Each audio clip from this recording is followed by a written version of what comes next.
Hello, contemporary issue students. Let's resume reading the issue 15, No Side of Gay Marriage by Sam Schulman.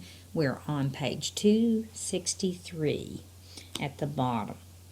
Let me try to be more precise. Marriage can only concern my connection to a woman and not to a man, because, as my reference to concubinage suggests, marriage is an institution that is built around female sexuality and female procreativity. The very word marriage comes from the Latin word for mother, mater. It exists for the gathering in of a woman's sexuality under the protective net of the human or divine order, or both. This was so in the past, and it is so even now, in our supposedly liberated times, when a woman who is in a sexual relationship without being married is, and is perceived to be, in a different state of being, not just a different legal state from a woman who is married.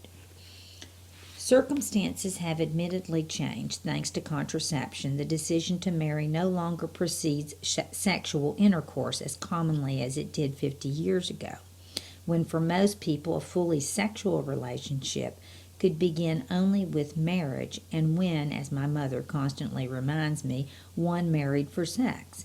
Now the decision can come later, but come it almost certainly must, even with contraception. Even with feminism and women's liberation, the feeling would appear to be nearly as strong as ever that, for a woman, a sexual relationship must either end in marriage or end. This is surely understandable, for marriage benefits women again, not just in law, but essentially. A woman cannot control, a woman can control who is the father of her child only insofar as there is a civil and private order that protects her from rape. Marriage is the bulwark of that order. The 1960s feminists had the right idea.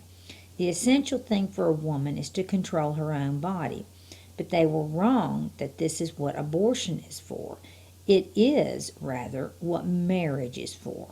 It is humanity's way of enabling a woman to control her own body and to know, if she cares to, who is the father of her children. Yes, marriage tends to regulate or channel the sexual appetite of men, and this is undoubtedly a good thing for women. But it is not the ultimate good. A husband, no matter how faithful, cannot introduce a child who is not his wife's own into a marriage without her knowledge. She alone has the power to do such a thing. For a woman, the fundamental advantage of marriage is thus not to regulate her husband, but to empower herself, to regulate who has access to her person, and to marshal the resources of her husband and of the wider community to help her raise her children. Every human relationship can be described as an enslavement, but for women the alternative to marriage is a much worse enslavement, which is why marriage for women is often associated as much with sexual freedom as with sexual constraint. In the traditional Roman Catholic cultures of the Mediterranean and South America, where virginity is fiercely protected and adolescent girls are hardly permitted to date, marriage gives a woman the double luxury of controlling her sexuality and, if she wishes, extending it. For men, by contrast, the same phenomena, needing to be married in order to feel safe and free in a sexual relationship, simply does not exist. Men may wish to marry, but for more particular reasons, because they want to have children, or because they want to make a woman they love happy, or because they fear they will otherwise lose the woman they love. But it is rare for a man to feel essentially incomplete or unprotected in a sexual relationship that has not been solemnized by a marriage. In fact, a man desperate to marry is often considered to have something wrong with him, to be unusually controlling or needy. Because marriage is an arrangement built around female sexuality, because the institution has to do with women far more than it has to do with men, women will be the victim of its destruction. Those analysts who have focused on how children will suffer from the legalization of gay marriage are undoubtedly correct. But this will not be the first time that social developments perceived as advances for one group or another have harmed children. After all, the two most important, if effortless, achievements of the women's movement of the late 1960s were the right to abort and the right, in some social classes, the commandment to join the professional workforce, both manifestly harmful to the interest of children. But with the success of the gay liberation movement, it is women themselves, all women, who will be hurt. The reason is that gay marriage takes something that belongs essentially to women, is crucial to their very freedom, and empties it of meaning. Why should I not be able to marry a man? The question addresses a class of human phenomenon that can be described in sentences but nonetheless cannot be. However much I might wish to, I cannot be a father to a pebble. I cannot be a brother to a puppy. I cannot make my horse my consul. Just so I cannot and should not be able to marry a man. If I want to be a brother to a puppy, are you abridging my rights by not permitting it? I may say what I please. Saying it does not mean that it can be. In a gay marriage, one of the two men must play the woman, or one of the two women must play the man. Play here means travesty, burlesque. Not that their love is a travesty, but their participation in a ceremony that apes the marriage bond with all that goes into it is a travesty. Their taking over of the form of this crucial and fragile connection of opposites is a travesty of marriage's purpose of protecting, actually and symbolically, the woman who enters into the marriage with the man. To burlesque that purpose weakens those protections and is essentially and profoundly anti-female.